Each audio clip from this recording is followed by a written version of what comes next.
आप देख रहे हैं सुदर्शन न्यूज और मैं हूं शशि तुषार शर्मा। नोटबंदी के जरिए अर्थक्रांति को सफल बनाने में जुटे पीएम मोदी की सर्जिकल स्ट्राइक को सभी पार्टियां सहम चुकी हैं। उनके पास आलोचना के लिए कोई तार्किक मुद्दा ही नहीं है। बावजूद इसके विपक्ष के कुछ नेता प्रधानमंत्री पर जनता को मुश्किल में डालने का आरोप जरूर मढ़ रहे हैं। इधर कांग्रेस काले धन पर सर्जिकल स्ट्राइक से इस कदर परेशान है कि वो भावी रणनीति बनाने में जुट गई है। उसे पार्टी को प्रधानमंत्री को घेरने के लिए एक साथ खड़ा होते हुए दिखाई देने के लिए बीमार पार्टी अध्यक्ष सोनिया गांधी की जगह नए नेता के नाम पर शिद्दत से विचार करने की जरूरत महसूस हो रही है। राहुल गांधी की पार्टी अध्यक्ष पर ताजपोशी की चर्चा तो काफी पहले से चल रही है, लेकिन बदली हुई परिस्थितियों में इसके बाकायदा ऐलान किए जाने की भी जरूरत महसूस की जा रही है। आखिर क्यों, यही सबसे बड़ा सवाल है। आज इसी पर हम चर्चा करने जा रहे हैं। हमारे साथ हमारे खास मेहमान भी जुड़ेंगे, लेकिन सबसे पहले पूरी खबर जानने के लिए ये रिपोर्ट आप देखिए।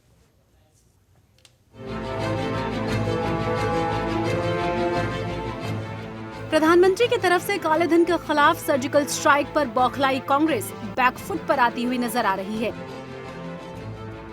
इसी के मद्देनजर कांग्रेस दीर्घकालिक रणनीति बनाने में जुटी है। पार्टी राहुल गांधी की ताजपोशी पर भी चर्चा कर रही है और सोनिया गांधी के स्थान पर राहुल को बैठाने पर सहमति बना रही है। यूपी और पंजाब विधानसभा चुनाव के बाद कांग्रेस अध्यक्ष पद से इस्तीफा दे सकती हैं सोनिया गांधी। कांग्रेस अध्यक्ष सोनिया गांधी 2017 के पंजाब और उत्तर प्रदेश विधानसभा चुनाव के बाद पार्टी अध्यक्ष पद से इस्तीफा दे सकती हैं। पार्टी अध्यक्ष के नजदीकी सूत्रों ने बताया है कि स्वास्थ्य सही नहीं रहने की वजह से सोनिया गांधी अपने पद से हट सकती हैं। सूत्रों ने साथ ही बताया कि उनका स्वास्थ्य काफी दिनों से ठीक नहीं चल रहा। वो पहले ही इस्तीफा देना चाहती थी, लेकिन पार्टी के कुछ वरिष्ठ नेताओं ने उन्हें सलाह दी कि जब तक 2 अहम राज्यों में चुनाव न हो जाए वो पद पर बनी रहें। 1 फरवरी 2017 को केंद्रीय बजट पेश किए जाने के बाद फरवरी से मार्च के बीच पंजाब और उत्तर प्रदेश में विधानसभा के चुनाव होंगे। पिछले 5 सालों में कांग्रेस पार्टी की राजनीतिक साख तेजी से गिरी है। इन 2 राज्यों के चुनाव पार्टी के भविष्य के लिए अहम है। राहुल गांधी के पार्टी की कमान संभालने के बारे में सूत्रों ने बताया कि ये चुनाव से पहले तो होने वाला नहीं लग रहा।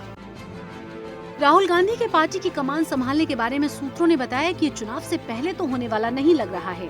हालांकि प्रक्रिया शुरू हो चुकी है।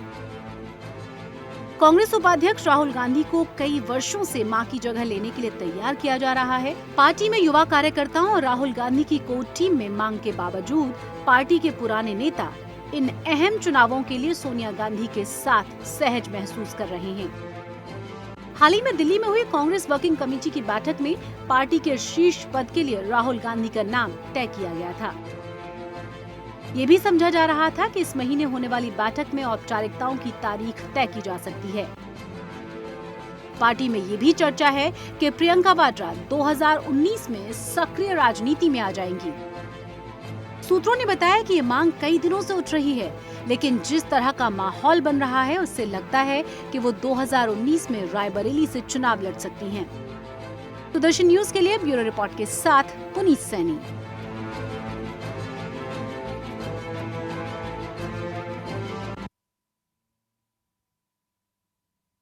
इसी पर चर्चा करने के लिए हमारे साथ हमारे सभी खास मेहमान जुड़ गए हैं। हमारे साथ पीयूष पंत हैं जो कि सीनियर जर्नलिस्ट हैं, साथ ही साथ हमारे साथ जूही सिंह हैं जो कि समाजवादी पार्टी की नेता हैं। इसी के साथ हमारे साथ जुड़ी हैं अनिला सिंह जो कि बीजेपी की नेता हैं। आप तीनों का ही बहुत बहुत स्वागत है इस शो में। सबसे पहले शुरुआत में पीयूष जी आपसे करूंगी। जिस तरह की तैयारियां चल रही हैं, हालांकि सवाल कांग्रेस से कोई ये भी पूछ सकता है कि फिर इंतजार आप पंजाब और उत्तर प्रदेश इलेक्शन का क्यों करना चाहते हैं? क्या आपको भरोसा नहीं है, या अभी तक जिस तरीके से राहुल गांधी को आप ट्रेंड करते आए हैं और रिजल्ट जो आप देख रहे हैं उसी से डर गए हैं क्या कांग्रेसी? देखिए, ये बात तो बहुत समय से चल रही है, लेकिन असल में क्या है कि कांग्रेस में भी जो है एक सर्वसम्मति नहीं है। भले ये कोशिश की जा रही है दिखाने की, क्योंकि जो सीनियर लीडर्स हैं अभी भी वो राहुल के साथ असहज महसूस करते हैं और कहीं ना कहीं उनको लगता है कि अभी राहुल में वो काबिलियत नहीं आई, वो परिपक्वता नहीं है जिसके तहत वो नेतृत्व प्रदान कर सकते हैं। लेकिन वहीं एक धड़ा है जो चाहता है कि जल्दी से जल्दी जो है राहुल अध्यक्ष पद संभाल लें और तेजी से काम करना शुरू कर दें। और इस बीच दरअसल ये मांग इसलिए भी बढ़ी है कि आपने देखा होगा इस बीच जो है लगातार जो है पिछले 4-5 महीने से राहुल गांधी काफ़ी सक्रिय हुए हैं और जो कभी नहीं करते थे वो करने लगे। यहाँ तक कि वो जो है कि आम जनता जिस तरह से परेशान है अभी जो है नोट को बदलने के लिए, उस भीड़ में लग के उन्होंने भी नोट बदला। तो ये एक तरह से इस तरह की गतिविधियां आप राहुल गांधी से अपेक्षा नहीं हुआ करती थी एक साल पहले तक, लेकिन वो लगातार इस तरह की एक राजनीतिक गतिविधियों में बढ़ चढ़ के हिस्सा ले रहे हैं। जिस तरह उत्तर प्रदेश की उन्होंने कमान संभाली है और वहाँ जो इन्होंने यात्राएं निकाली हैं, तो इससे ये अब मांग बढ़ती चली जा रही है कि जल्दी से जल्दी जो है राहुल गांधी को अध्यक्ष पद संभाल लेना चाहिए। और मुझे भी लगता है कि देर होनी नहीं चाहिए। अगर आप वाकई पूरे खुले रूप में जब तक आप नहीं आएंगे राजनीति में और पार्टी में, पार्टी का आप कमान नहीं संभालेंगे, तब तक आप पार्टी को एक दिशा नहीं दे सकते। लेकिन लगता है कहीं ना कहीं जो है, चूंकि सोनिया गांधी बहुत समय से रही और सोनिया गांधी ने, लेकिन पीयूष जी उसके लिए उसके बाद आपको अकाउंटेबिलिटी भी संभालनी होगी ना। एक बयान के बाद किस तरह से छीछा लेदर होती है, पूरी की पूरी कांग्रेस को प्रेस कॉन्फ्रेंस करनी पड़ जाती है। जिस तरीके से इलेक्शंस में हम अगुवाई करते हुए देखते हैं राहुल गांधी को, हारने के बाद पूरी पार्टी अपने सिर पर लेती है उस आरोप को, बजाय कि ये कहने के कि राहुल गांधी ने अगुवाई की थी तो यही तमाम चीजों की अकाउंटेबिलिटी लें।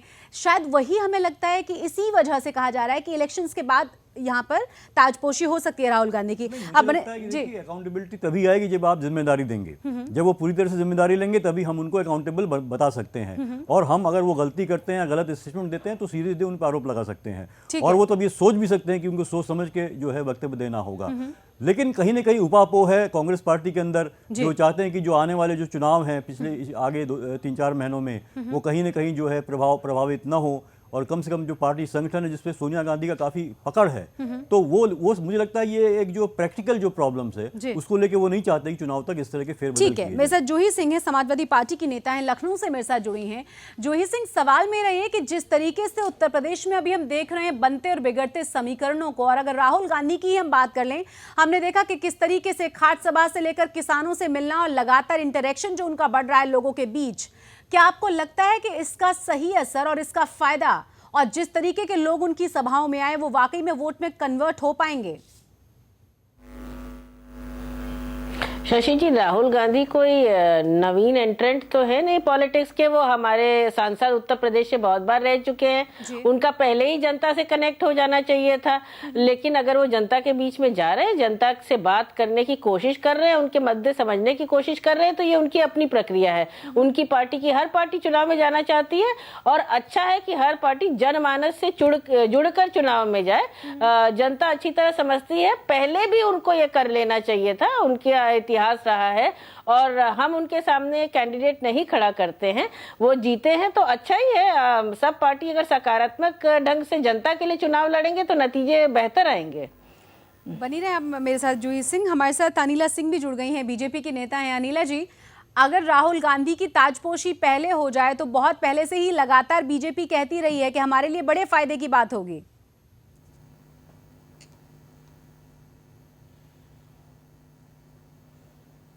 देखिए, ऐसा है कि भारतीय जनता पार्टी के लिए फायदे की बात होगी कि नहीं होगी, परंतु देश के लिए होगी। अब आप पूछेंगे कि देश के लिए कैसे होगी, क्योंकि देश ऑलरेडी पूरा देश जानता है कि किस प्रकार से राहुल गांधी जी की समझ है। तो जिसमें कोई समझ ही नहीं है, वो एक पार्टी, एक बड़ी पार्टी और जो सबसे पुरानी पार्टी है, उसका अगर वो नेता होता है, उसका सर्वोच्च नेता होता है, तो ये देश जो है कभी भी ऐसी पार्टी को सत्ता में आने नहीं देगा। तो मैं ये कहती हूँ कि अगर कांग्रेस पार्टी उनको अपना हेड बना लेते हैं तो देश के लिए अच्छा है, क्योंकि देश को प्रधानमंत्री नरेंद्र मोदी जी जैसा नेता मिला रहेगा, प्रधानमंत्री बने रहेंगे और इस देश का भला होता रहेगा। तो अभी तो कांग्रेस का आंतरिक मामला है, खुद चूज करें कि किसको बनाना है और किसको हटाना है।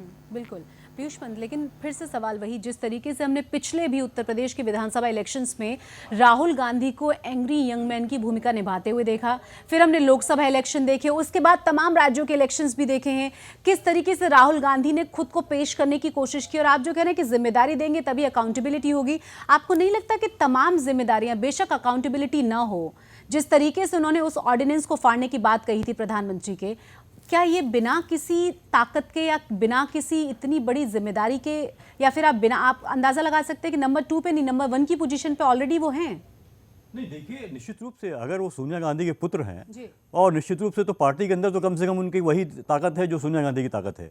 अब ये सिर्फ एक फॉर्मेलिटी है कि सोनिया गांधी वहाँ अध्यक्ष बनी हुई हैं और राहुल को नहीं बनाया, लेकिन राहुल को उसके लिए तैयार किया। मुझे लगता है सोनिया गांधी उसके ग्रूमिंग करने चाहती थी, इसलिए लगातार उनको उपाध्यक्ष ही बनाए रखा गया ताकि वो मैच्योर होते चले जाएं, क्योंकि ये बात तय है कि उनमें अभी तो अब तो खुद फर्क आया निश्चित रूप से, जो मैं देख रहा हूँ, लेकिन निश्चित रूप से वो कहीं वो खड़े नहीं होते थे जैसे मोदी जी के सामने। वो ना तो उनकी ना तो जो वो भाषण कला है उनको उतनी अच्छी आती है, तो वो एक अच्छे वक्ता भी नहीं है। तो निश्चित रूप से उनको ये समय दिया जा रहा था ताकि वो मैच्योर हों, और मुझे लगता है इसीलिए। और भाई ज़्यादा तो डिसीजन जो थे वो देखिए, राहुल गांधी ने ये कोशिश करी पार्टी में, हालांकि उसके नुकसान भी उनको हुए, काफ़ी लोग उस पार्टी छोड़ के चले भी गए, जहां वो एक यंग जो है ब्लड को लेके आ रहे थे वो लगातार। और उन्होंने खुद ये निर्णय लिया है कि कहाँ किस तरह से इलेक्शन होंगे, विद इन पार्टी इलेक्शन होंगे। तो ये बहुत सी नई बातें करी राहुल गांधी ने, भले उसके परिणाम उस तरीके से नहीं आए, लेकिन उन्होंने शुरुआत करी है और वो एक दिशा अपनी तय कर रहे हैं। वो टाइम लग सकता है, तो ये मुझे लगता है कि उनको एक गैप दिया टाइम पीरियड दिया गया, जहाँ की उनका प्रशिक्षण हो, वो चीज़ों को समझे और मैच्योर होकर निकल के आए। और मुझे लगता है कि हमने जो पिछले 6 महीने में देखा है, निश्चित रूप से राहुल गांधी कोशिश करने में लगे हैं। भले ही अभी वो बहुत ज़्यादा सफल नहीं हुए हैं, लेकिन वो इसलिए मुझे लगता है कि ये, भले आपने जो सवाल उठाया, तो निश्चित रूप से वो अध्यक्ष रहें, उपाध्यक्ष रहें, उनके पास ताकत वही रहेगी, क्योंकि वो कांग्रेस अध्यक्षा के पुत्र हैं। तो निश्चित रूप से आप जानते हैं परिवारवाद तो कांग्रेस में है ही है, तो वो जबरदस्त है। और जितने भी नेता हैं वो पार्टी के, वो निश्चित रूप से वहीं 10 जनपद का मुंह देखते हैं और वहाँ के आदेश को अपने शिरोधार्य करते हैं। तो वो उनके लिए चाहे सोनिया गांधी कहें, राहुल गांधी कहें, बात एक ही है। हम एक और रिपोर्ट अपने दर्शकों को दिखा देते हैं और जान लेते हैं कि किस तरीके से उपापों की स्थिति कांग्रेस में तो है ही, साथ ही साथ उसी तरह की स्थितियां समाजवादी पार्टी में भी नजर आ रही हैं। इलेक्शन बहुत पास है, कहा यह जा रहा है कि पूरा विपक्ष एक साथ एकजुट है नरेंद्र मोदी के खिलाफ, और खास तौर से नोटबंदी के मामले पर। पूछा यह भी जा रहा है कि क्या इससे इलेक्शन में बहुत ज्यादा फर्क देखने को मिलेगा। तो हमने आपको दिखाया कि राहुल गांधी की ताजपोशी यूपी और पंजाब चुनाव आने के बाद होनी तय मानी जा रही है, लेकिन इसके पीछे कारण क्या है। और उत्तर प्रदेश में जिस तरीके से मायावती से लेकर मुलायम सिंह यादव, हम बात कर सकते हैं तृणमूल कांग्रेस की भी, हम बात कर सकते हैं कांग्रेस की भी, सबके सब इतने ज्यादा परेशान क्यों हैं और क्या इससे नरेंद्र मोदी को वाकई में फायदा होगा, इस पर भी हम चर्चा करेंगे। लेकिन उससे पहले ये रिपोर्ट देखें। प्रधानमंत्री नरेंद्र मोदी के मास्टर स्ट्रोक के बाद नेताओं की सांसें अटक गई हैं। उत्तर प्रदेश में सत्तारूढ़ पार्टी से निष्कासित पार्टी के वरिष्ठ नेता रामगोपाल यादव ने एक प्रेस कॉन्फ्रेंस में शिवपाल यादव पर टिकट बेचने का आरोप लगाया है। बीएसपी सुप्रीमो मायावती पर स्वामी प्रसाद मौर्य ने टिकट बेचने का आरोप लगाया था। इससे ये साफ हो गया है कि उत्तर प्रदेश में समाजवादी पार्टी और बहुजन समाज पार्टी टिकट देती नहीं है, टिकटों की नीलामी करती हैं। राजनीति के इस दोगले चेहरे को साफ करने के लिए ही प्रधानमंत्री नरेंद्र मोदी ने 500 और 1000 के नोट बंद कर दिए हैं। पीएम ने आज गाजीपुर के अपने भाषण में ये साफ कर दिया कि राजनीति के आगे देशहित का ये फैसला टलेगा नहीं। लेकिन दूसरी तरफ सच्चाई ये भी है कि मोदी की इस आर्थिक क्रांति का फायदा ईमानदार और गरीब लोगों को तो होगा ही, वहीं इस फैसले से पैसे के दम पर सरकार बनाने की सोच रही समाजवादी पार्टी और बहुजन समाज पार्टी के नापाक मंसूबे पस्त हो जाएंगे। भ्रष्टाचारियों पर सर्जिकल स्ट्राइक के बाद पीएम सोमवार को यूपी के गाजीपुर में बरसे। पीएम ने भ्रष्टाचारियों को जेल भेजने की कसम खाई, तो वहीं दूसरी तरफ नरेंद्र मोदी ने विपक्ष पर निशाना साधा। मोदी ने कहा कि जिनकी नोटों की माला की वजह से गर्दन भी नहीं दिखती थी, आज उन्हें चिंता हो रही है। जो राजनीतिक दल बहुत परेशान है,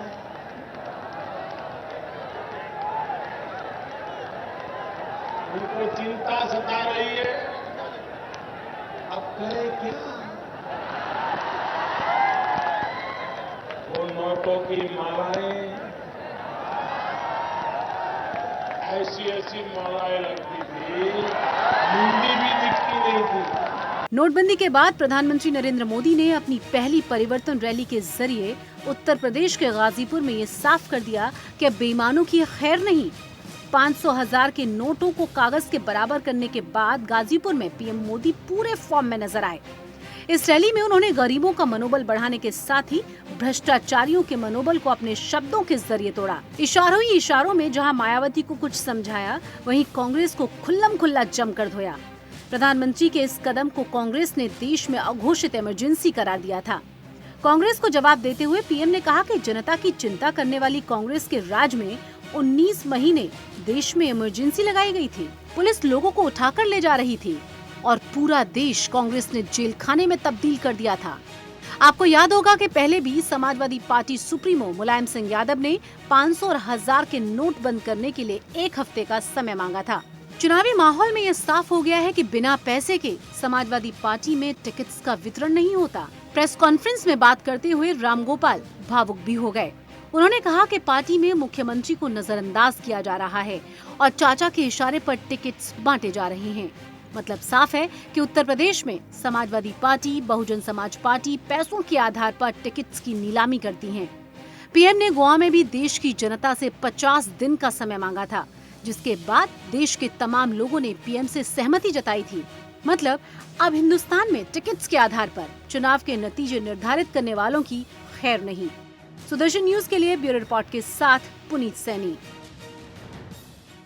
तो क्या वाकई में नोटबंदी से बहुत ज्यादा मुश्किलें उत्तर प्रदेश और पंजाब में होने वाले इलेक्शंस में आएंगी? सवाल ये भी कि जिस तरीके से मायावती और मुलायम सिंह यादव परेशान हैं, कहीं उसके पीछे वजह आने वाले इलेक्शंस तो नहीं है? क्योंकि जिस तरीके से इलेक्शंस में पैसे का इस्तेमाल किया जाता है वो हम सब जानते हैं। सवाल इसलिए भी पूछा जा रहा है क्योंकि खुद शिवपाल यादव पर सवाल उठाए हैं और कई बार भावुक होकर दिखाया है रामगोपाल यादव ने भी। हम चर्चा करेंगे, इस बयान को भी आपको दिखाएंगे। तमाम खास मेहमान हमारे साथ लगातार जुड़े हुए हैं, लेकिन एक छोटे से ब्रेक के बाद बात करेंगे। अब बने रहें हमारे साथ।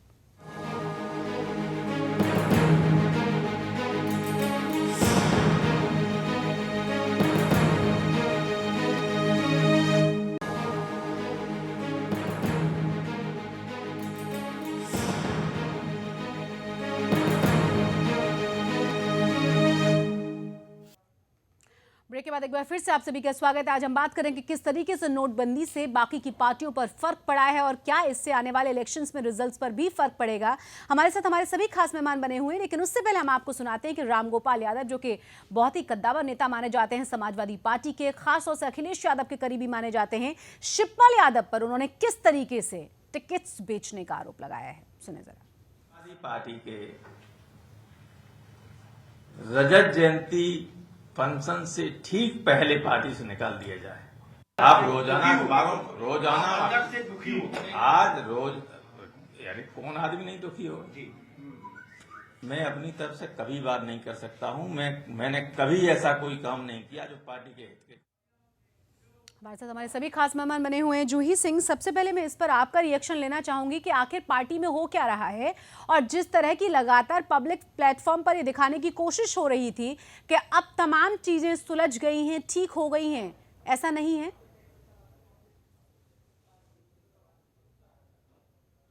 प्रोफेसर साहब व्यक्तिगत रूप से मेरे गुरु भी रहे हैं और उन्होंने राजनीति में बहुत मेरी गाइडेंस की है। उनके किसी भी बयान पे मैं कोई भी टिप्पणी नहीं करूंगी। जो आपकी तरफ से बात कही जा रही है कि टिकट समाजवादी पार्टी में बेचे जा रहे हैं, ऐसा ना उन्होंने अपने बयान में कहा है, ना मेरे संज्ञान में है और ना ये रियलिटी है। बाकी 50 दिन क्या 45 दिन का समय रह गया प्रधानमंत्री के पास। जनता उनसे जवाब मांगेगी कि जो भी वो योजनाएं लेकर आए हैं उससे जनता की तकलीफ वो दूर कर सकते हैं कि नहीं कर सकते हैं। हम तो केवल 5-10 पॉइंट का एजेंडा मांग रहे हैं कि 45 दिन में वो क्या अचीव करेंगे। अभी तो जनता त्राही त्राही कर रही है और वित्त मंत्री, फाइनेंस सेक्रेटरी, आरबीआई गवर्नर सब जनता को मिसलीड कर रहे हैं। कोई समय सीमा नहीं है कि ये परेशानियां कब तक दूर होंगी। सारा खेती की बुवाई टल चुकी है। हम डिप्रेशन में जा रहे हैं, इकोनॉमिक डिप्रेशन में, आर्थिक बिल्कुल यहाँ पर त्राही त्राही फैल गई। गाजीपुर में आज वो एड्रेस कर रहे थे, मऊ में बैंक लूटा जा रहा था केवल इसलिए कि लोग एटीएम मशीन पे पैसे नहीं पा रहे थे, बैंकों में कैश नहीं उपलब्ध है। किसान मजदूर, दिहाड़ी मजदूर, ये तो नहीं ब्लैक मनी होल्डर्स है, ये नक्सलवादी नहीं है। हमारे अकाउंट्स पे आपने रोक लगा दी है बिल्कुल। अनिला सिंह, ट्राई कर रहे हैं लोग। हमने उनको मैंडेट दिया है, प्रधानमंत्री बताएंगे आप। जी, दल है, राजनीतिक विरोधी दल है, इनके अंदर त्राही त्राही मच गई है क्योंकि ये वो दल हैं कि जो कि कैश डिपेंडेंट पॉलिटिक्स करते हैं। और जहाँ तक गाजीपुर के विषय में बता रहे हैं, मऊ के विषय में बता रहे हैं, वहाँ पे अगर बैंक लूटा जा रहा है या बैंक लूटने का प्रयास किया जा रहा है तो ये हरकत किसकी हो सकती है, ये मुझे यहाँ पे अपने मुंह से बोलने की आवश्यकता नहीं है। जयकारा लगा रही है या देश की जनता ये कह रही है कि जो हमारे सिपाही ये मेरे शब्द नहीं है, इस देश की जनता के शब्द मैं बता रही हूँ कि जो हमारे जवान जो हैं सीमाओं पे हमारे देश की रक्षा करते हैं -डिग्री टेम्परेचर में या 50 डिग्री टेम्परेचर से ऊपर में, तो जब देश के लिए वो इतना सब कुछ सह सकते हैं तो क्या कुछ दिनों की जो हमें परेशानी है हम बर्दाश्त नहीं कर सकते? अल्टीमेटली फायदा किसका होगा? इस देशवासियों का होगा ना। और जहाँ तक की चाहे बीएसपी हो या समाजवादी पार्टी हो, ये बोल रहे हैं कि ये आर्थिक डिप्रेशन आ गया है, आर्थिक इमरजेंसी जैसी सिचुएशन आ गई है। हाँ, आर्थिक डिप्रेशन तो नहीं आया है, परंतु हाँ ये पार्टियां जरूर डिप्रेशन में चली गई हैं, बहुत डिप्रेशन में चली गई हैं, क्योंकि इनका जो पूरा खेल था वो ध्वस्त हो गया, वो पूरी तरीके से ध्वस्त हो गया। इसीलिए जो समाजवादी पार्टी के जो सुप्रीमो है वो कह रहे हैं 1 हफ्ते का समय दे दो। भाई क्यों दे दो? क्या आप ठिकाना लगाना चाहते हो? तो हमें विड्रॉ क्यों नहीं करने दे रहे हैं? आप जनता को क्यों मिसलीड कर रहे हैं? आप कह रहे हैं कि एटीएम कैलिब्रेट करने में अभी टाइम लगेगा, कितना टाइम? अब तो समय सीमा बताइए, ग्लोबल बन जाइए, गंगा माँ का फोन, देशभक्ति, हम भी देशभक्त हैं, खड़े हैं, एक्सेट्रा लोग कर रहे हैं, नहीं उगाएंगे हम अनाज। लेकिन जनवरी 1 को ये मत कहिएगा कि अनाज नहीं हुआ, किसान मर रहा है, सुसाइड हो गई है, तो हमें इंपोर्ट करना पड़ेगा, ये मत रहेगी। जी जूही सिंह कुछ कह ऐसा है कि सुसाइड, जूही सिंह जी, किसान, आपने तो किसान वर्ष मनाया था और क्या किया था किसानों के लिए? अगर किसानों के ऊपर आपको जिस दिन बोलना हो तो शशि जी से कह दीजिए, मैं और आप बैठ जाते हैं, इन्हीं के चैनल पे बैठ जाते हैं और मैं गिना देती हूँ कि आपकी पार्टी ने किसानों के लिए क्या किया और क्या नहीं किया, किसान किस तरीके से परेशान हुआ है। आप कांग्रेस की सहयोगी पार्टी हमारी ठीक है, हमारी सरकार तो शशि जी ने कह दिया कि बहुत पैसा देकर हम लोग टिकट बेचते हैं। आप चीनी मिल के इंटरेस्ट, चीनी मिल को जो पेमेंट करना है किसानों को, उसके इंटरेस्ट की माफी के लिए आप कोर्ट जाते हैं। अब हम जनता का प्रतिनिधित्व, आपकी पार्टी को शर्म आनी चाहिए। किसान मर रहा है और आप किसानों की बातें कर रही हैं।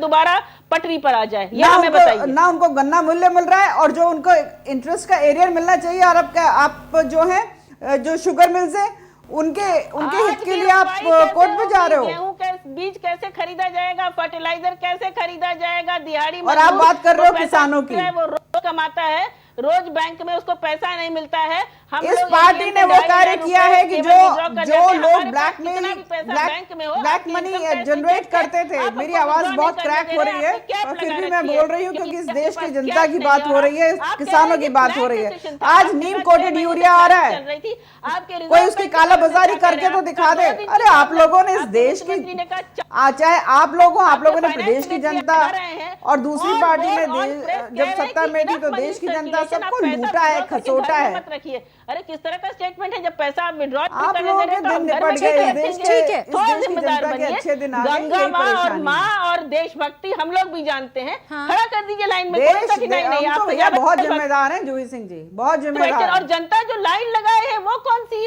नक्सलवादी है, कौन सी आतंकवादी है, और आप करने क्या वाले 45 दिन अगर प्रधानमंत्री जी ने कोई कदम उठाया है उसका उत्तर नहीं पूछेंगे आपसे। आप बहुत अच्छे हैं, भाजपा ने पूरे उत्तर प्रदेश और भारत का उद्धार करने का बिल्कुल मन बना लिया और कर देंगे। तो हमें बता दीजिए, आप क्यों परेशान हो रहे हैं? आप जाइए, अपने परिवार का मसला जो है, यादव परिवार का मसला है, उसको सुलझाइए। बिल्कुल परेशान है। आज भी प्रोफेसर साहब रोए हैं, मुझे बड़ा खराब लगा। इतने वरिष्ठ नेता हैं वो जिस प्रकार से रोए, मुझे बहुत दुख हुआ। परेशान हो गए, हमारा खर्चा नहीं चल रहा है, उधार राशन ला रहे हैं, हमारे पास घर में खाने को नहीं है। सुलह उलह कर लीजिए, अच्छा नहीं लगता है कि प्रोफेसर साहब जैसे इतने वरिष्ठ नेता रो रहे हैं सबके सामने, बहुत खराब लगा। क्या हो रहा है? ठीक है अनिला जी, अब जवाब ले लेते हैं जूही सिंह से।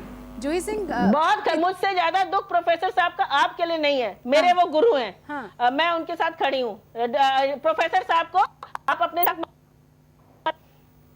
नहीं, मैं भी बहुत सम्मान करती हूँ उनका, बहुत सम्मान करती हूँ, व्यक्तिगत रूप से बहुत सम्मान करती हूँ, इसलिए मुझे बड़ा कष्ट हुआ। ये सम्मान होने चाहिए ना जनता की बात हो रही है, बताइए यादव परिवार को लड़ाई वड़ाई ना करने के, बहुत खराब लगा मुझे। उसका हास्यास्पद मजाक उड़ा रही है, लगता तो नहीं है। दुख होता है तो सम्मान होता है तो दिखता है वो। ठीक है, बिल्कुल मजाक नहीं उड़ा रही हूँ और आप दोनों मेहमान को मैं व्यक्तिगत रूप से बहुत सम्मान करती हूँ उनका, पर मुझे वाकई में बहुत दुख लगा कि जिस प्रकार से आज वो दुखी हुए। अगर आप करती तो आप इस तरह से उनको इस लेवल पर उनको डिस्कस भी नहीं करती। अनिला जी, आई एम सॉरी टू से। जूही सिंह जी और अनिला जी, मैं तो आपसे विनती कर रही हूँ, ये जो आप लोग के परिवार में झगड़ा चल रहा है इसे खत्म करिए। अब ये मतलब अच्छा नहीं लगता है ना, जी, इतने वरिष्ठ आपकी विनती नेता स्वीकार हैं और करती हूँ आपस मैं। में एक दूसरे और के ऊपर प्रोफेसर उंगली साहब के उठा रहे बारे हैं, में कुछ परेशान मत हो रहे हैं, कहें। अच्छा मैं नहीं आपसे बिल्कुल रिक्वेस्ट पीयूष करती जी, हूँ, करबद्ध जिस आपसे तरीके से प्रार्थना हम करती हूँ। नोटबंदी की ही मैं हम बात कर लें, जो हमारे तमाम विपक्षी दल हैं, हालांकि रिपोर्ट्स तो ये भी कह रही हैं कि आगे आने वाले दिनों में हिंसक तरह की घटनाएं भी सामने आ सकती हैं, उसके लिए भी सरकार को तैयार रहना होगा। और उनके पीछे कौन है ये भी ज्यादा समझने की जरूरत नहीं, हम समझ सकते हैं कि कौन कौन सी ताकतें उनके पीछे लग सकती हैं। सवाल अब ये है कि अगर ये नोटबंदी वाला प्रोग्राम है वाकई में फायर बैक कर रहा है, वाकई में अच्छा नहीं है, तो ये भी सच है कि आने वाले विधानसभा इलेक्शंस में समझ में आ जाएगा कि क्या सही था क्या नहीं था। लेकिन जरा ये भी तो कोई पूछे कि हमारे राजनीतिक दल क्या वाकई में आम जनता के लिए, सड़क पर खड़े हुए लोगों के लिए उतना कंसर्न रखते हैं जितना दिखा रहे हैं, या इनकी अपनी ज्यादा परेशानी है? नहीं देखिए शशि जी, जो है ये दुर्भाग्य हमारा है, हमारे देश का, हमारे लोकतंत्र का, कि जितने भी राजनीतिक दल हैं वो उनकी कथनी और करनी में बहुत अंतर रहता है। वो ज़्यादातर लोग जनता की बात तो करते हैं लेकिन जनता के लिए काम नहीं करते हैं। वो हर कोई दल है, चाहे वो समाजवादी पार्टी हो, चाहे कांग्रेस हो, चाहे भारतीय जनता पार्टी हो, चाहे वो बहुजन समाजवादी पार्टी हो, सभी पार्टियों का ये हाल है, क्योंकि बड़ी बड़ी बातें करते हैं लेकिन आज देखिए जनता त्रस्त है, वो परेशान रहती है, उसके लिए कोई कुछ नहीं करता है एक्चुअल ग्राउंड में। आज ये भी नोटबंदी आप कह सकते हैं कि, लेकिन आप देखिए एक बात मैं आपको बता दूं कि इससे कितना काला धन रुक जाएगा, कितना नहीं आएगा फिर सिस्टम में, ये आगे चल के हमें पता लगेगा कि कितना क्या हुआ उसमें। लेकिन ये बात तय है कि देखिए इस देश का जो है कि 78% जो धन है जी, वो विदेशों में जमा हुआ रहता है, विदेशों के थ्रू इस देश में आता है, वो यहाँ की अर्थव्यवस्था को नुकसान पहुंचाता है। और जो सिर्फ 22% काला धन है वही इस देश में है। और जो ये कदम उठाया है अपने आप में मुझे लगता है कि ठीक हो सकता है, लेकिन इसकी पूरी तैयारी कायदे से की नहीं गई। और पूरी व्यवस्था को, ये देखिए ये इतना बड़ा देश है, इतनी जनता है यहाँ पे, और ज़्यादातर लोग दिहाड़ी वाले लोग हैं जो जिनकी कमाई सिर्फ जो है कैश में होती है। तो आप कैशलेस हिंदुस्तान को कैशलेस इकोनॉमी नहीं बना सकते हैं, क्योंकि यहाँ बहुत अनपढ़ लोग हैं, किसान हैं, मजदूर है, महिलाएं हैं जो बहुत ज़्यादा पढ़ी लिखी नहीं हैं। आप उनको एकदम से कैशलेस इकोनॉमी में नहीं ढकेल सकते हैं। तो उनकी दिक्कतें आप देख रहे हैं कि लाइनों में लगे लगे हो रही, निश्चित रूप से उनकी दिक्कतें हो रही है। ठीक है, आपका लक्ष्य अच्छा हो सकता है, वो भी सामने आएगा कुछ समय बाद, मुझे लगता है क्या फायदा हुआ क्या नहीं हुआ। लेकिन आपके जो प्रबंध थे, आपने वो दूरदृष्टि उसमें नहीं अपनाई, ये नहीं सोचा कि आम जनता कितनी मुश्किल में आ जाएगी, उसके प्रबंध आपने नहीं किए।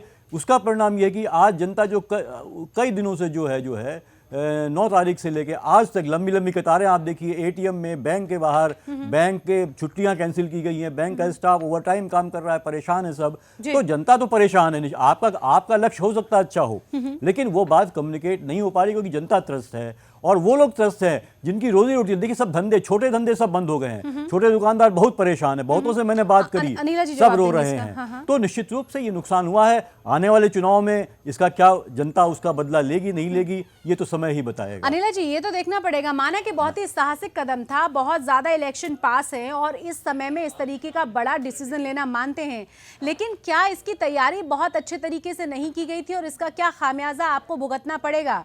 जैसा कि पीयूष पंत भी कह रहे हैं कि लोग रोड पे खड़े हुए हैं, लगातार बुरे हालात हैं। प्रधानमंत्री हालांकि मांग रहे हैं 50 दिन का समय, लेकिन रोजमर्रा की जिंदगी में दिक्कतें बहुत ज्यादा हो गई हैं।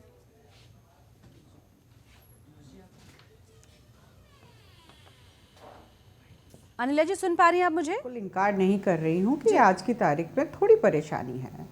देखिए बिल्कुल, मेरी आवाज आ रही है आपको? मैं सुन पा रही हूँ आपको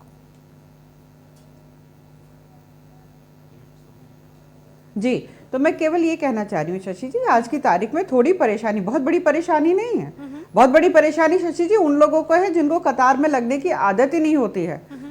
आपने चेक काट दिया, आपने कुछ कर दिया, आपका घर का या आपके ऑफिस का कोई भी स्टाफ जाकर बैंक को ऑपरेट कर लेता है। तो जिन लोगों को कतार में लगने की बिल्कुल भी आदत नहीं, ये वो पब्लिक है जिसको क्यू में खड़े होने की आदत है। और जिसके बाद अभी जैसे पंत साहब बहुत सारी बातें कह रहे थे कि इसकी तैयारी ठीक तरीके से नहीं करी गई और इसलिए मुश्किल आ रही है। देखिए ऐसा है कि जिन लोगों ने पूरा डिसीजन लिया है या जिसको जो लोग इसको इम्प्लीमेंट कर रहे हैं। काश आज ये पीसी हुई थी, जहाँ तक मैं खुद नहीं देख पाई हूँ, पर मेरी जानकारी में आई थी कि एक वरिष्ठ अधिकारी हैं, उन्होंने पीसी दी थी और पूरा एक्सप्लेन किया कि किस प्रकार से जो जेएस से लेकर और प्रिंसिपल सेक्रेटरी से लेकर सब लोगों ने किस तरीके से पूरा डिवाइड किया हुआ है बैंकिंग सिस्टम को, डिस्ट्रिक्ट्स को कैसे नज़र रखी जा रही है। तो ये लोग जो है क्वालिफाइड लोग हैं, इंटेलिजेंट लोग हैं, टेक्निकल लोग हैं, जो पूरा इम्प्लीमेंटेशन में लगे हुए हैं। फाइनेंस मिनिस्टर पीसी कर रहे हैं, क्या डिवाइड करेंगे वो बता रहे हैं कि 4 लाइनें लगे बैंक के सामने, यही बताया है हॉस्टल भेजते हो उसकी बेहतर की पढ़ाई के लिए, तो उसको जाकर थोड़ा सा कष्ट होता है, पर वो बच्चा भी बर्दाश्त करता है और माँ बाप भी बर्दाश्त करते हैं कि नहीं, इसके सुनहरे भविष्य के लिए अभी इनिशियल जो एक कष्ट है वो समाप्त हो जाएगा और भविष्य बहुत अच्छा है इसका। तो बहुत सारे ऐसे राजनीतिक दल हैं या बहुत सारे ऐसे लोग हैं कि जो भड़काना चाह रहे हैं पब्लिक को, वो सफल नहीं हो पा रहे। हो सकता है कि इक्के दुक्के कहीं पे कुछ एपिसोडिक इंसिडेंट्स हो रहे हैं जिसकी वजह से ये दिखाया जाए कि पब्लिक में बेहद नाराजगी हो गई है। ऐसा कुछ नहीं, ये इनका व्यक्तिगत व्यू है और मैं केवल निवेदन करूंगी पंत साहब जैसे और लोगों से भी, क्योंकि पढ़े लिखे हैं, विद्वान हैं, यहाँ पर इसका अच्छा पहलू दिखाइए, तो अच्छा रहेगा, देश में अच्छा देर से जुड़े हैं। बहुत स्वागत है अजय वर्मा जी आपका भी। मैं पहले तो इसी पर रिएक्शन ले लेती हूँ, जिस तरीके से हम बात कर रहे थे राहुल गांधी की ताजपोशी की भी, हम बात कर रहे हैं इस इलेक्शंस की भी कि क्या उत्तर प्रदेश में नोटबंदी से कोई फर्क पड़ेगा, कांग्रेस क्या सोच रही है? राहुल जी युवा नेता हैं, काफ़ी समय से अब सांसद हैं, पूरे देश में मेहनत कर रहे हैं जी। युवा होश, युवा जोश, नए लोग, सोनिया जी का आशीर्वाद तो रहेगा ही, सारे लोगों की इच्छा भी है कि राहुल जी को कमान सौंपी जाए, राहुल जी को जिम्मेदारी दी जाए। और यूपी के इलेक्शंस के बाद ही क्यों? नहीं, अब ये हाईकमान का निर्णय है, हाईकमान निर्णय कर रहे हैं। ये नहीं माना जा रहा कि अकाउंटेबिलिटी कम से कम हार की राहुल गांधी के सिर ना? नहीं, अकाउंटेबिलिटी की नहीं, ये तो रणनीतिकारों का ये है कि भाई किस तरह से कब किया जाए। 5 स्टेटों में फिर चुनाव है, 5 स्टेट में अब चुनाव है, तो इसलिए ये तो उसके उस पर है। दूसरा रहा यूपी का चुनाव में, आपने कहा कि नोटबंदी को लेकर तो ये जो डिसीजन लिया गया है देश की सरकार और खास करके केवल नरेंद्र मोदी जी द्वारा, ये डिसीजन इन्होंने अपने हिसाब से, मैं 11 अक्टूबर के अखबार में दैनिक जागरण में दिखा सकता हूँ, ये छपा हुआ था। ये कहते हैं कि बहुत सिक्योरिटी की वजह से, सुरक्षा की वजह से इसको बताया नहीं गया। सब लोगों को अखबारों में था, केवल बीजेपी के लोगों को भी मालूम था और खास करके भाजपा समर्पित लोगों को मालूम था कि भाई ये ऐसा होने जा रहा है। सबको पता चल जाना चाहिए था। कानपुर से एक निकला। अच्छा, दूसरा रहा सवाल इसका, ये कह रही हैं अनिला जी, हमारी आदरणीय हैं, प्रवक्ता हैं, 25 मौतों का तो आंकड़ा मैं इन्हें बता सकता हूं इस नोटबंदी की वजह से पूरे देश में, उड़ीसा में, वारांगल में, उत्तर प्रदेश में, मध्य प्रदेश में, हरियाणा में, नाम सहित बता सकता हूं। और लाठीचार्ज और पैसा जो खराब होकर और लोगों की जो घटनाएं, अब भारतीय जनता पार्टी के नेताओं में अहंकार आ गया है। इनकी भाषा, शैली और चाल देखिए बदल गई है।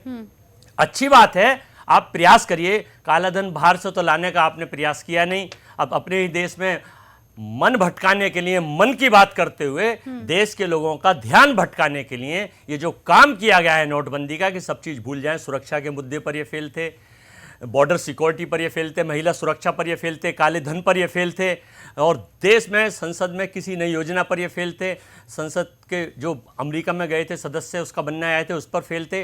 तो ध्यान और मन भटकाने के लिए लोगों का ये काम कर दिया गया है कि 90% और 99% लोग उन 1% की वजह से रोज लाइन में नोट बदलने के लिए और मुद्रा को, और खास करके एक उत्तर प्रदेश का जो चुनाव है, एक मिनट, उत्तर प्रदेश का जो चुनाव है, मोदी जी और बीजेपी के लोगों ने सारे सैचुरेटेड मूवमेंट्स कर लिए हैं। मैं ये आरोप नहीं लगा रहा, बता रहा हूं कि समाजवादी पार्टी और बसपा, बहुजन समाज पार्टी और कांग्रेस के लोग आधा आधा चुनाव लड़ चुके थे, और अब ये जो इलीगल टेंडर करके, करेंसी को फेल करके और लोगों पे करेंसी होगी नहीं, चुनाव में थोड़ा बहुत पैसे का महत्व होता ही है, चुनाव लड़ते हैं, और उतना भी लोगों पे नहीं होगा, कहां से निकाल के लाएंगे। तो ये फेलियर करने का जो तरीका और ये साजिश मोदी जी की मनी है तो परेशान क्यों होना? इसके लिए सराहनीय, 1,000 करोड़ रुपए भारतीय जनता पार्टी की सरकार ने खर्च करा था अपने इलेक्शन के इलेक्ट्रॉनिक मीडिया प्रबंधन तंत्र के ऊपर ही, और कहते हैं कि साहब ईमानदारी की बात, जवाब तो ले लें। मेरी प्यारे बहनों भाइयों,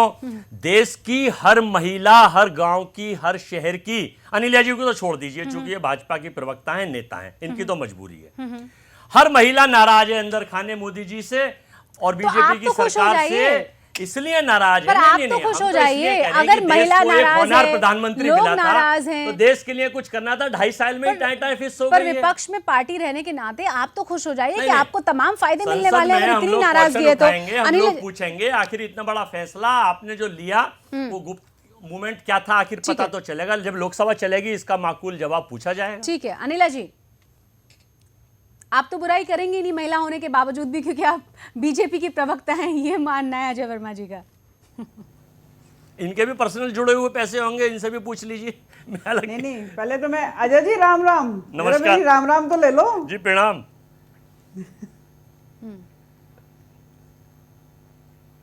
इतना गुस्सा मत करिए, इतना गुस्सा मत करिए। आपने तो हमारी सरकार को बिल्कुल फेल क्या, मतलब 40%, 30% भी नहीं, आपने तो बिल्कुल 100 में से 0 नंबर दे दिए। पर कोई बात नहीं, हमें अगर कांग्रेस पार्टी हमें 0 नंबर दे रही है तो हमें बड़ी खुशी हो रही है। मैं बहुत खुश हूँ और मैं जरूर कैडबरीज की चॉकलेट बांटूंगी इस चीज को, ठीक है, क्योंकि जनता में हम पास हो गए, जनता में हम पास हो गए। अगर कांग्रेस कह रही है कि आपको 0 मार्क्स मिले हैं तो जनता में हम पास हो गए, इसके मैं गारंटी लेती हूं। और जहां तक ये आप लोग सब इतने विचलित क्यों हो रहे हो, अगर आपका कैंडिडेट उसने वहां पे क्षेत्र में कार्य किया हुआ है, अगर उसकी जो उस क्षेत्र की जनता है उसको कांग्रेस में विश्वास है तो वो वोट देगी ना। क्यों पैसे के लिए आप लोग इतना परेशान हो रहे हो? हम पैसे के मैं लिए देख रही बिल्कुल हूँ परेशान नहीं हो BSP रहे। की जो सुप्रीमो है वो पीसी पे पीसी किए जा रही है। उन्होंने अपने पॉलिटिकल करियर में इतनी पीसी कभी नहीं की होंगी, अब कर रही केजरीवाल, है। ममता मुलायम बनर्जी, सिंह यादव मायावती, जी हैं, वो एक हफ्ते अखिलेश, का टाइम कौन मांगते से हैं। स्टेट के चीफ राहुल मिनिस्टर गांधी जी भारतीय हैं, जनता पार्टी के चीफ राहुल मिनिस्टर गांधी को जी हैं, छोड़कर कौन से स्टेट का चीफ मिनिस्टर नहीं कह रहा कि अटेंशन को नोटबंदी का अट्रैक्ट फैसला करने के लिए लाइन में लगते हैं? मुझे समझ में, केजरीवाल जी हैं वो बहुत परेशान हो अच्छा, रहे हैं। आप लाइन में अरे लगी क्यों क्या? हो आप हम लोग लगे इतना 2 दिन लाइन में। चुनाव हमको भी लड़ना है, आप लोग को भी लड़ना है। ये जनता तय करेगी कि किस पार्टी को जिताना है, किसको हराना है। जी हाँ, बिल्कुल लोकतंत्र है, जनता तय करेगी, जनता के वोट है।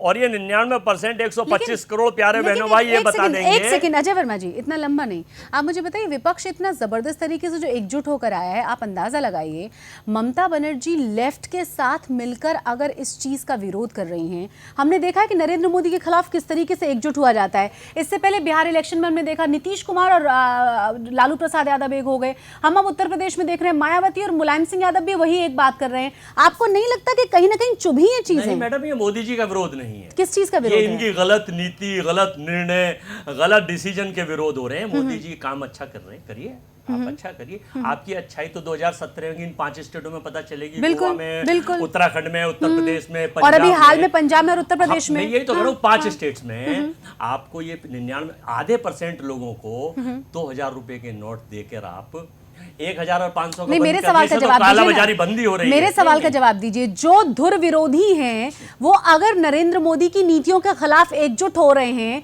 तो क्या इसका मतलब ये न निकाला जाए कि वाकई में कुछ न कुछ बहुत बड़ा हुआ है, कहीं चुभी हैं चीजें? ये तो दिल्ली की जनता, बिहार की जनता हाँ। और बंगाल की जनता से पूछिए कि ध्रुव विरोधी लोगों को जनमानस दिया है या जनमानस प्रिय लोगों को जनमानस देकर वहां का मुख्यमंत्री बनाया है? जब वो जनमानस प्रिय है, मेजोरिटी से आए हैं, लेफ्ट और तृणमूल कांग्रेस आमने सामने नहीं है, लेफ्ट और तृणमूल आमने सामने नहीं रहे हैं। शशि जी, जनता की बात कर रहे हैं। मैं भी वही बात पूछ रही हूँ आपसे कि लेफ्ट और तृणमूल कांग्रेस के आमने सामने नहीं रही नहीं, है। ये बताइए कौन क्या दिल्ली में कांग्रेस और आप आमने सामने नहीं रही? यूपी में क्या कांग्रेस और सपा और बसपा आमने सामने नहीं रही? साथ तो रहा ही है, जब जनता बाहर से सपोर्ट रहा है पूरे समय आपको। जब जनता का आता है लोकतंत्र में, लोकतांत्रिक तरीके से कोई तानाशाही करता है और नियम ऐसा कानून पास कर दे जिससे आम ऐसी जनता के लिए, अगर आप ये कहते हैं कि कांग्रेस और सारा विपक्ष नेतागिरी कर रहा है तो ये नेतागिरी हमें जनता के हित में मंजूर है। हम करेंगे, आज भी करेंगे, कल भी करेंगे और कल भी करते रहेंगे। और एक कड़ा सा सवाल ये कि क्या ये वाकई में जनता के लिए नेतागिरी हो रही है या फिर जो ब्लैक मनी सब हमारे बड़े बड़े पॉलिटिशियंस के पास रखा हुआ है उसको क्योंकि कन्वर्ट नहीं कर पा रहे हैं? एक सेकंड, मायावती की हम बात कर सकते हैं जिसमें कटाक्ष किया गया, इतना बड़ा बड़ा पैसा मुलायम सिंह यादव मांग रहे हैं कि नहीं 10 दिन का समय दीजिए। आखिर क्यों? बड़े नेताओं को, बड़े उद्योगपतियों को ये नहीं कि इनको इस तरह से प्रताड़ित करा जाए, परेशान करा जाए। प्यारे बहनों भाइयों, क्यों जापान में आप मीटिंग में हंसते हैं और जहां चुनाव होता है वहां आके आप मोदी जी रोते हैं, वहां भावनात्मक हो जाते हैं। आखिर ये डबल पहलू आपका क्यों है? अनिला जी से जवाब ले लेती हूँ, डबल स्टैंडर्ड क्यों है? अनिला जी, सवाल समझ में आया आपको, जवाब दे दीजिए।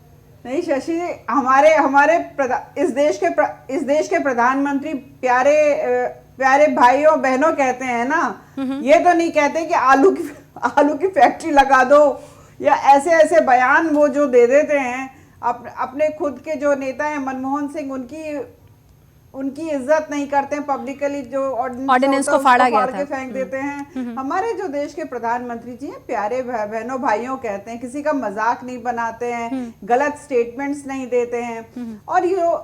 और शशि जी आपको मैं बताऊं कि जो अजय वर्मा जी कह रहे हैं, पार्टियों के विषय में कह रहे हैं, जो एक आम जनता है जिन्होंने जैसे टीएमसी का विषय ले लीजिए, जिसने टीएमसी को वोट दिया होगा, आज उनसे पूछ लीजिए कि प्रधानमंत्री जी का ये जो निर्णय है वो अच्छा है कि बुरा है, वो कहेगी अच्छा है। आप रिक्शे वाले से बात कर लो, ऑटो वाले से बात कर लो, आप जो घर में मेड होती है उससे बात कर लो, जो सिक्योरिटी गार्ड है आप उससे बात कर लो, सब बहुत खुश हैं। लेकिन आप ये तो मानेंगे ना कि क्रियान्वयन में दिक्कतें, एग्जीक्यूशन में दिक्कतें आई हैं। तो टीवी पे आप दिखा दीजिए कोई खुशी जो के लिए है बीजेपी के 12.5 लोगों लाख के करोड़ अलावा के घोटाले वालों से आप पूछोगे, के समर्थन वाले लोगों के अलावा अब ये 12 तो 12.5 करोड़ का कितने हजार करोड़ों का घोटाला नजर आएगा। एक सेकंड, यहाँ पे अजय वर्मा जी, जो नरेंद्र मोदी जी ने कहा भी था कि मतलब हजारों करोड़ रुपए का घोटाला करने वाले लोग 4,000 रुपए के लिए लाइन में खड़े हैं, सब शॉक में जा चुके हैं।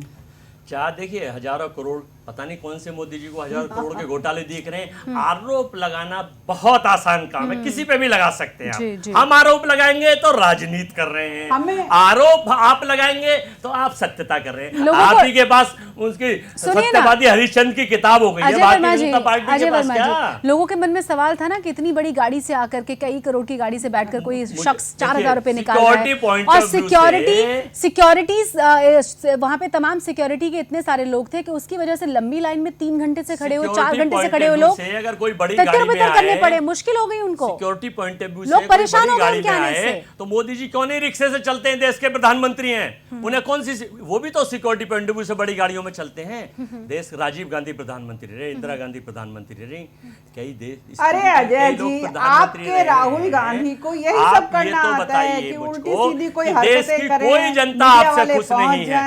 आप केवल अपने आप अपने मुंह मिट्टू बनते रहिए, उनमें ना तो पॉलिटिकल समझ है, ना उनको फाइनेंशियल समझ है, विपक्ष आपके सामने कमजोर है, उनको डिप्लोमेटिक समझ मेजॉरिटी में है। गलती नहीं हमारे पास तो उस वक्त भी एब्सोल्यूट मेजॉरिटी नहीं थी, हमारे निर्णय तो फिर भी मजबूती से हुए थे। आपके निर्णय अब उनकी माताश्री बेचारी वो उनको चाहती कि वो अध्यक्ष बन जाए, पर पार्टी वाले कहते हैं अभी तैयार नहीं हुए, अभी तैयार नहीं हुए हैं। पता नहीं किस चीज का डर है, वो मिनिस्टर भी कभी नहीं बने। आप लोग क्यों उनके ऊपर इतना प्रेशर डाल के रखते हैं? अच्छी बात नहीं है अजय जी, बिल्कुल अच्छी बात नहीं है। देश की जीडीपी में देश के ज्वेलर्स का, देश के स्वर्णकारों का सबसे बड़ा योगदान रहता है, और मोदी जी कह रहे हैं कि ये मुट्ठी भर ज्वेलर्स यात्रा करवा देते, मेरे को धमका रहे हैं, मेरे को करा रहे हैं, मैं इनको देख लूंगा। वो सीधी सीधी धमकी दे रहे हैं। जो देश की जीडीपी में ईमानदारी से जो काम कर रहे हैं, जो लोग महिलाओं को गले का सजाने का काम करते हैं, अगर ऐसा मौका आया। जीडीपी का हाल तो छोड़ दिए, 2004 में जो है 6.4 जीडीपी आपको दी थी, आप ये तो और 2013 में एक सेकंड, अनिला जी एक चीज तो मुझे बताइए, जीडीपी आप लोगों ने छोड़ी थी, तो गड़बड़ हुई जीडीपी है को ना। छोड़ दो आप, जीडीपी को कैसे बढ़ाते हैं वो भारतीय जनता पार्टी की सरकार को पता है, क्योंकि हमें फाइनेंशियल समझ है ना। अगर ये बहुत ही महत्वपूर्ण निर्णय था तो छोटा सा जवाब मुझे दीजिएगा कि क्रियान्वयन में, एग्जीक्यूशन में कहीं ना कहीं तो गड़बड़ हुई है ना, लोगों को सचमुच परेशानी है।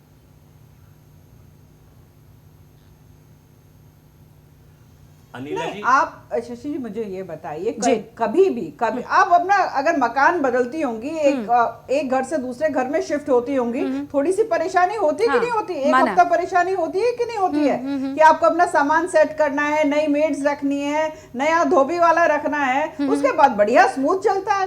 अगर एक नया कदम उठा, और इतना मजबूत और इतना बड़ा कदम, एक 125 करोड़ की आबादी वाले इस देश में वर्ल्ड की 4th लार्जेस्ट इकोनॉमी है जिसकी इतना बड़ा कदम उठाया है। आपने पौने 3 साल में ही 2.5 साल में सारे देश के सारे कदम उठा दिए। चले 1900 जब से देश आजाद हुआ है, जब से इतने सारे आंकड़े, ठीक है, सारे ठीक है।